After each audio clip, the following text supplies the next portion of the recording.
Tyson 2.0. This new Tyson is all Mr. Hyde with almost no Dr. Jekyll.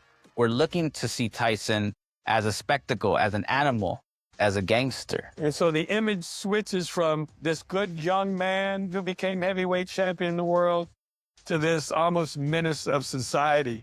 And that's Mike Tyson, too. For Tyson's fight against Evander Holyfield, labeled Finally, the media revels in pointing out how different the ill-tempered Tyson is from his more good-humored opponent. There is no expression at all except intimidation on the face of Mike Tyson. And Evander didn't really hang out in the same circles. Evander had this religious reputation as being a God-fearing Christian.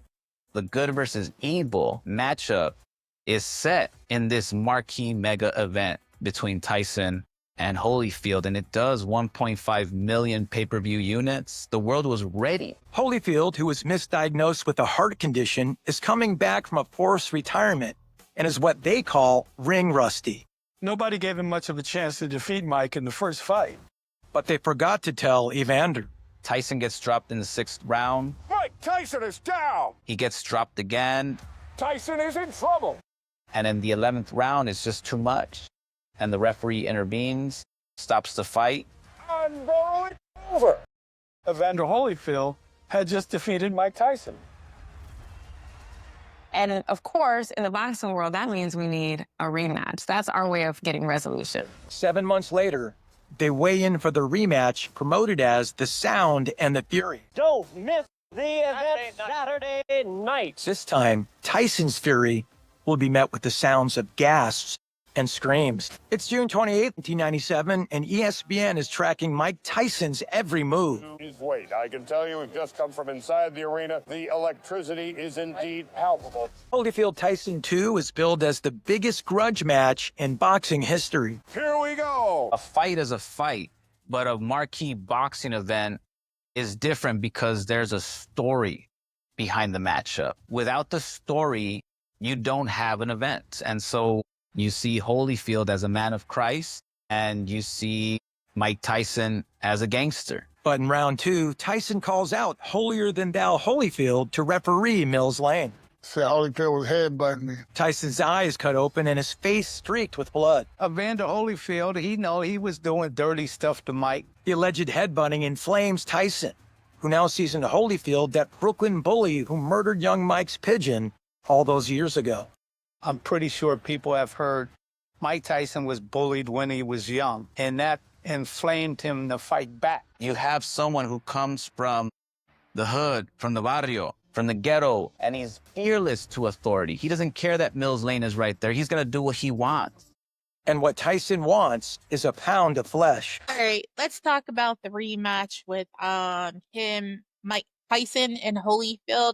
And like Holyfield, I didn't know this. Holyfield was like, he was fighting dirty with Tyson in the ring. That's why, and then it triggered Tyson because, the whole like him being bullied back in the day when he was young. And Tyson said, yeah, fuck it. I'm biting your fucking ear off. Yo, that whole rematch between Tyson and Holyfield is legendary for all the wrong reasons. People forget, before Tyson bit Holyfield's ear off, there was already a lot of bad blood between them. And it wasn't just because of the fight itself. Holyfield was doing some dirty shit in the ring, hitting Tyson with headbutts, low blows, all that underhanded stuff.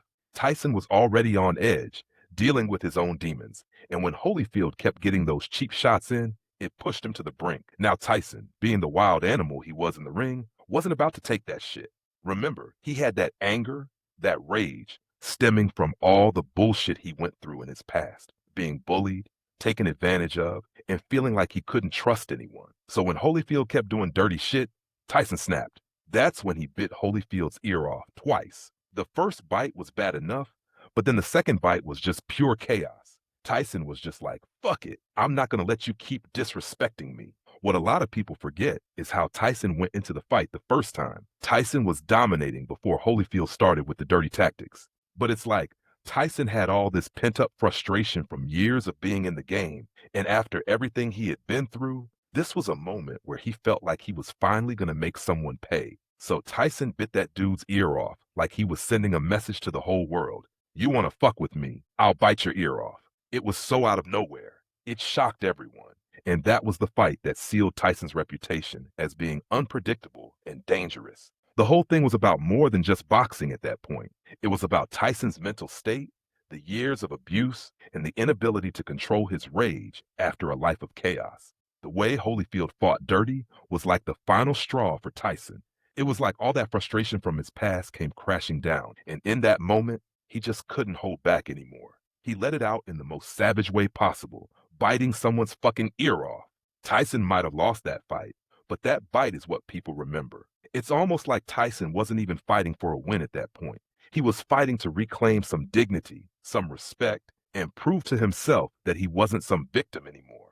The rest, as they say, is history. I mean, but damn, can you really like blame Tyson for like fucking biting his ear when you're getting head butted and like the ref's not even like doing nothing, right? Like, and then you gotta think about it too. Tyson, shit, he was hypnotized to be like this, like, you know, this like with all this freaking aggression and just go after people, right? So he was hypnotized, plus like his background.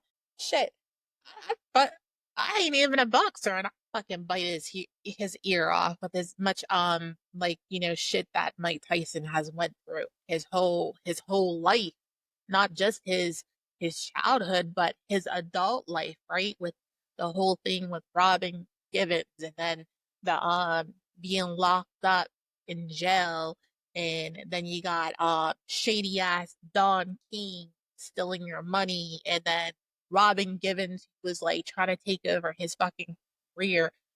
Yo, dude was like, he had all kinds of frustrations. So yeah, I understand it going after him, just biting people's ears off. Yo, I feel you. Because when you look at the whole picture of Tyson's life, it makes more sense why he snapped. The dude was basically set up to fail. He was hypnotized into being this savage in the ring, right? But it wasn't just his training that made him dangerous. It was all the trauma and betrayal he went through. From the bullying as a kid, to getting manipulated by people like Don King and Robin Givens, to being locked up, that shit added layers of anger and confusion to his whole being. And yeah, when you're getting headbutted repeatedly and the ref isn't doing shit about it, that's just adding fuel to the fire. Tyson's in there thinking, this is my only way out. This is how I fight back. And it's like he had all this rage bottled up from his entire life. So when it came time to face someone like Holyfield, who was getting those underhanded shots in, you can bet it was like pushing a bomb with a short fuse. And that ear bite, bro, that was just the explosion. Like, you're right. As a fan, as someone who's never stepped into a ring, I wouldn't bite someone's ear off, but put yourself in Tyson's shoes. His whole life was filled with people using him, stealing from him, treating him like shit, and he couldn't trust anyone.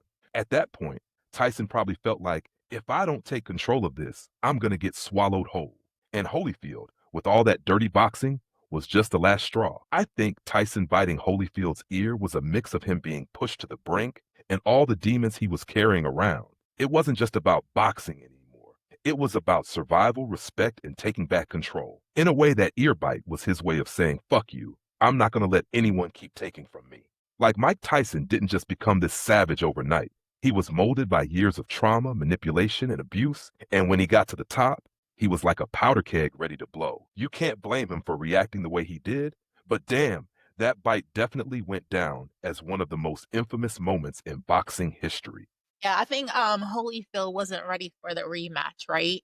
He thought, I whooped your ass the, like, you know, the first match, but I feel like Holyfield might have got lucky on that one, right? So when it came to the rematch and he was getting his ass beat by Tyson, he, you know, he was taking those, like, you know, those underhanded shots and doing the head butting and all this, that, and the other thing. And then like Mike was like, no, we ain't gonna do that. I'm whooping your ass fair and square, and now you want to play dirty. All right, I got you. I'm going to play dirty too. And Mike was like, I'm biting your fucking ear. Yo, that's exactly it. Holyfield was feeling himself after that first win, thinking he could just coast into the rematch with Tyson. But what he didn't realize is that Tyson wasn't the same dude from their first fight. Tyson came in angry, he came in sharp, and most importantly, he came in with something to prove. Holyfield was riding off that first win, but Tyson was ready to remind everyone who the real king was. You're right. Holyfield probably thought he was going to just waltz through round 2, but Tyson came at him hard, landing those clean shots and pushing him back. And Holyfield, knowing he was getting overwhelmed, started playing dirty, headbutting, hitting below the belt. He was trying to throw Tyson off his game, but instead, he just lit that fuse. Tyson wasn't having it. He wasn't the young kid anymore who would let people push him around. He wasn't going to let someone like Holyfield disrespect him in the ring. Tyson probably thought, all right, if you want to play dirty, then I'll show you what dirty really is. The moment he bit that ear, it wasn't just a fight anymore. It was Tyson saying, I'm done being pushed around.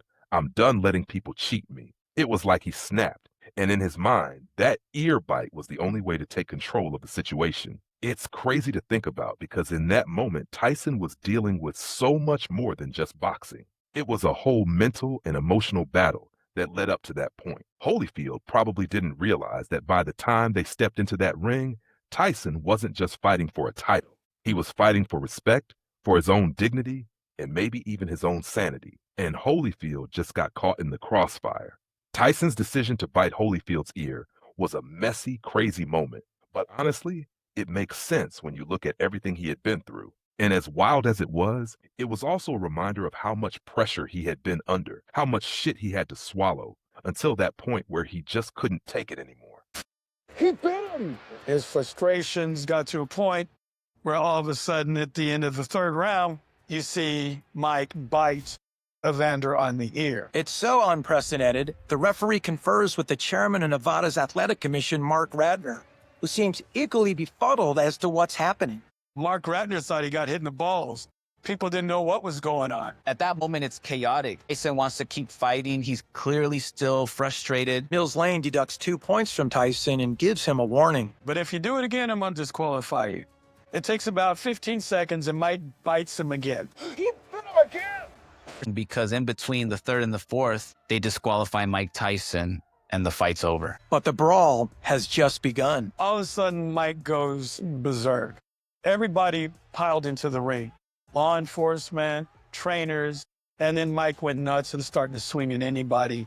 Mike Tyson, who kicked off the 90s as a hero and champion in and out of the ring, has been reduced to a madman. It was all downhill after that. Mike Tyson was never the same fighter, never the same fighter. Holyfield, meanwhile, is on his way to the hospital. Later, Tyson offers up some kind of explanation in an interview with ABC Sports. Man, I take my beating like a man. It's just the fact I taste blood, I tripped, and I was just in a zone. A serious, frantic zone. Tyson has turned boxing on its ear. It was boxing going into the area of the bizarre. Was this resorting to WWE tactics? Was it the sweet science? There's nothing sweet about that. It took a long time for people to trust boxing again, to believe in their fighters again. Don King starts panicking about his lucrative sponsorship deals. You have millions and millions of dollars at stake. So first thing Don King did was to hire a publicist who crafted a long apology. No, after the whole thing with Tyson biting dude's ear off, Don King's having, he's getting ready to have a mental breakdown because he's about to lose money because nobody wants to, nobody wants to mess with Mike Tyson because of the whole shenanigans with biting the ear off. So that's crazy. Yeah, that whole situation was wild. Tyson biting Holyfield's ear off was more than just a freak incident. It was like the tipping point of all the chaos in his life. For Tyson, it wasn't just about the fight anymore. It was everything he'd been bottling up, all that frustration, the anger, the pressure, just exploding in the ring. And then you got Don King in the background, worried about losing his cash cow, right? You got to remember, Don wasn't just Tyson's manager. He was taking a huge cut off of Tyson's earnings. So when that ear-biting incident went down, Tyson was persona non grata in the boxing world for a hot minute, and that meant no fights, no money. Don King, being the snake he is, was stressed out because if Tyson's marketability dropped, so did his paycheck. Don was already shady as hell, scheming behind the scenes, and this was just one more thing he had to try to fix. But you gotta wonder, did Don King really care about Tyson's well-being, or was it just about the money? The dude was always about the money. So, when Tyson's behavior was becoming unpredictable, and his reputation was on the line, Don was scrambling, trying to salvage that cash flow. But Tyson was too far gone mentally by then, man. His whole life had been a roller coaster, and that ear-biting moment was like the final loop-de-loop. And yeah, for Tyson, the consequences were massive. He got suspended, lost endorsements, and really took a hit to his reputation. But for Don King, it was about the money, man. You know, he was looking at that potential fallout, thinking about how he could squeeze the last bit of money out of Tyson before everything crashed down. It was like a game to him. Meanwhile, Tyson, in the middle of all this turmoil, was left dealing with the aftermath of his mental breakdown, his career getting wrecked, and his image taking a major hit. It's crazy when you think about it, because everything Tyson went through wasn't just the typical rise and fall of an athlete. It was a full-blown emotional and psychological struggle that started long before the ear-biting incident. That shit was just the beginning of his unraveling. So, what I guess was the whole, this boxing match itself, was that actually the downfall of Mike Tyson's career? Yo, that fight was definitely a huge turning point, but it wasn't the downfall. It was more like the moment when shit started hitting the fan for Tyson, and the cracks in his career became impossible to ignore. Before that, Tyson was already on a downward spiral, right? He had the legal issues, the personal battles, and of course, Don King's manipulation. That ear-biting incident just added fuel to the fire. See, Tyson was already a ticking time bomb by the time he got to that second fight with Holyfield. His mental state was all over the place, and the pressure was immense. You can't ignore the fact that he was coming off of a bunch of chaotic shit in his life, like jail time, failed relationships, and all the business drama with Don King. By the time the ear-biting thing happened, Tyson had already been through so much emotionally and mentally. Beats. For an athlete in the heat of battle to suddenly lose it, it's not new, but it's not right. I take responsibility for my own actions, yada, yada, yada, yada. Unlike when he was convicted of rape, this time, no one is looking to cut him a break. He's supposed to be a role model. He's not a role model's reaction to anything. Tyson's fined $3 million. All in favor, say aye. Aye. And his boxing license is revoked. His own lawyer suggests he's mentally incompetent to answer for his actions. With all due respect to him. And so thinking about the fact that a rape conviction is the thing that one can come back from, but the bite is the downfall. That's where we say, enough. Unable to box. Horns cry out, they saw. Baseline takes me to the core. Snare so sharp, they cut the knife. This groove ignites my